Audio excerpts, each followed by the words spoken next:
ನಾನು ಮನಸ್ಫೂರ್ತಿಯಾಗಿ ಬರ್ತೇನೆ. ಯಾಕಂದ್ರೆ ಹಿಂದಿನ ವರ್ಷನೂ ಅದ್ದೂರಿಯಾದಂತ ಕಾರ್ಯಕ್ರಮವನ್ನ ಕಸ್ತೂರಿ ಕುಮಾರ್ ಅವರು ಮಾಡಿದ್ರು. ಹಾಗಾಗಿ ಈ ಶಾಲೆ ನೋಡಿದ್ರೆ ನನಗೆ ಪ್ರೈವೇಟ್ ಕಾಲೇಜು ಜ್ಞಾಪಕ ಬರ್ತವೆ. ಆ ರೇಂಜ್ಗೆ ಈ ಮಕ್ಕಳನ್ನ ಈ ಶಿಸ್ತನ್ನ ಕಲಿಸಿದಾರಲ್ಲ, ಅವ್ರಿಗೆ ಎಷ್ಟು ನಮಸ್ಕಾರಗಳಿದ್ರು ಸಾಧ್ಯ. ಯಾಕಂದ್ರೆ ಒಬ್ಬ ವಿದ್ಯಾರ್ಥಿ ಸಣ್ಣ ಮಾಮೂಲಿ ಮೀಡಿಯಂ ಸ್ಕೂಲಲ್ಲಿ ಪ್ರೈವೇಟ್ ಅಲ್ಲಿ ಓದ್ಬೇಕಂದ್ರೆ 2-3 ಲಕ್ಷ ರೂಪಾಯಿ ಖರ್ಚು ಬರುತ್ತೆ ಅಲ್ವಾ. ಈಗ ಧರ್ಮಸ್ಥಳ ಅಲ್ಲಿನೆಲ್ಲ ಆಗ್ತಾರಲ್ಲ, ಅವೆಲ್ಲ 2-3 ಲಕ್ಷ ರೂಪಾಯಿ ರೆಸಿಡೆನ್ಷಿಯಲ್ ಶಾಲೆಗಳಲ್ಲಿ ಸುಲಿಗೆ ಮಾಡ್ತಾರೆ ದುಡ್ಡನ್ನು. ಹಾಗಾಗಿ ನಮ್ಮ ಕರ್ನಾಟಕ ರಾಜ್ಯ ಸರ್ಕಾರ ಈ ವಸತಿ ಶಾಲೆಗಳಿಗೆ ಹೆಚ್ಚಿನದಾಗಿ ಆದ್ಯತೆಯನ್ನ ಕೊಡ್ತಾ ಇದೆ. ಯಾಕಂದ್ರೆ ವಸತಿ ಶಾಲೆಯಲ್ಲಿ ಓದೋ ಮಕ್ಕಳು ಎಲ್ಲ ಬಡ ಮಕ್ಕಳು, ರೈತರ ಮಕ್ಕಳು, ಕೂಲಿ ಕಾರ್ಮಿಕರ ಮಕ್ಕಳು ಅಂತ ಸೈಲೆಂಟ್ ಆಗಿರ್ಬೇಕು. ದಯವಿಟ್ಟು ಇಷ್ಟೊತ್ತು ಸೈಲೆಂಟ್ ಆಗಿದ್ರೆ ಒಂದು 5 ನಿಮಿಷ ಮುಗಿಸ್ಬಿಡ್ತೀನಿ. ಈ ಒಂದು ಶಾಲೆಗಳು ಬಡವರಿಗೋಸ್ಕರ ಸರ್ಕಾರಗಳು ಚಿಂತನೆ ಮಾಡಿದೆ.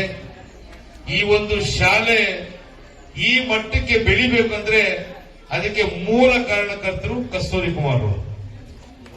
ಇಂಥವರು 100 ಇರ್ತಾರೆ, 1000 ಇರ್ತಾರೆ, ಗೊತ್ತಿಲ್ಲ ನನಗೆ. ಯಾಕಂದ್ರೆ ಅವರು ಆರಾಮಾಗಿ ಬೆಂಗಳೂರು ಪಾವಗಡದಲ್ಲೆಲ್ಲೋ ಮನೆ ಮಾಡ್ಕೊಂಡು ಆರಾಮಾಗಿ ಇರ್ಬೋದು ಫ್ಯಾಮಿಲಿ ಜೊತೆ. ಆದರೆ ನನ್ನ ಮಕ್ಕಳು ಸಮಾನ ಅಂತೇಳಿ ಇವ್ರು ಇಷ್ಟು ಶಿಸ್ತುಬದ್ಧವಾಗಿ ನಿಮ್ಮನ್ನೆಲ್ಲ ತಯಾರು ಮಾಡಿದ್ರಲ್ಲ, ಅವ್ರಿಗೆಲ್ಲ ಜೋರಾದ ಚಪ್ಪಾಳೆಯನ್ನ ಹೊಡಿಬೇಕಂತ ನಾನು ಕೇಳ್ಬೋದು.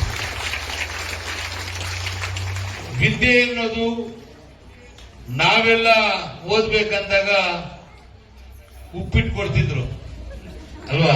ನಾನು 4th ಸ್ಟ್ಯಾಂಡರ್ಡ್ ಅಲ್ಲಿ ಹನುಮಂತನಹಳ್ಳಿಯಲ್ಲಿ ಓದ್ತಾ ಇರ್ಬೇಕಂದಾಗ ಉಪ್ಪಿಟ್ಟು ಮಾಡಕ್ ಹೋಗ್ತಿದ್ದೆ. ನಾನು ಓದಕ್ಕಾಗದೆ ಒಂದು 2 ಅವರ್ಸ್ ಆರಾಮಾಗಿ ಉಪ್ಪಿಟ್ಟು ಮಾಡ್ಕೊಂಡು ಇರ್ತಿದ್ವಿ.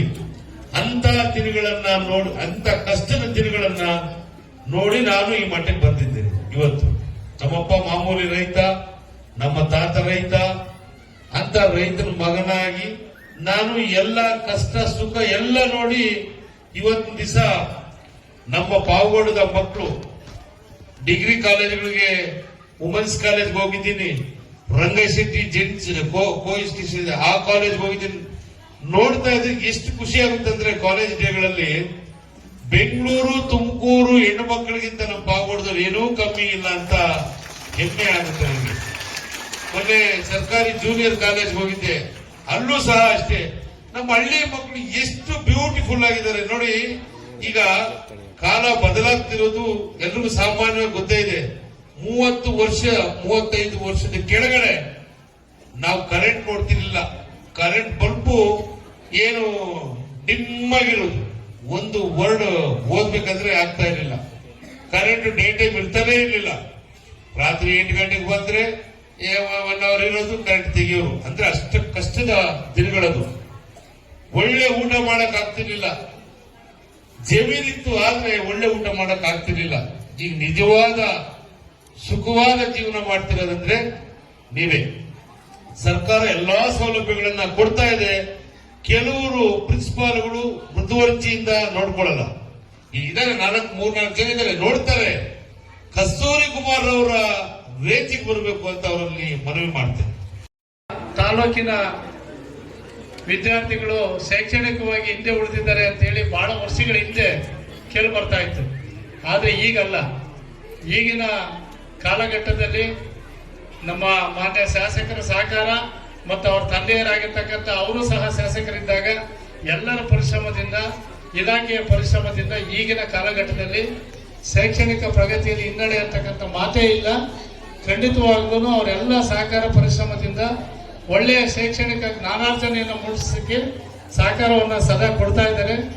ಅವರು ಪ್ರತಿನಿತ್ಯ 5ರಿಂದ 10 ಜನಕ್ಕೆ ಶಿಫಾರಸು ಮಾಡದೆ ಅವ್ರ ಕೆಲಸ ಆಗಿದೆ.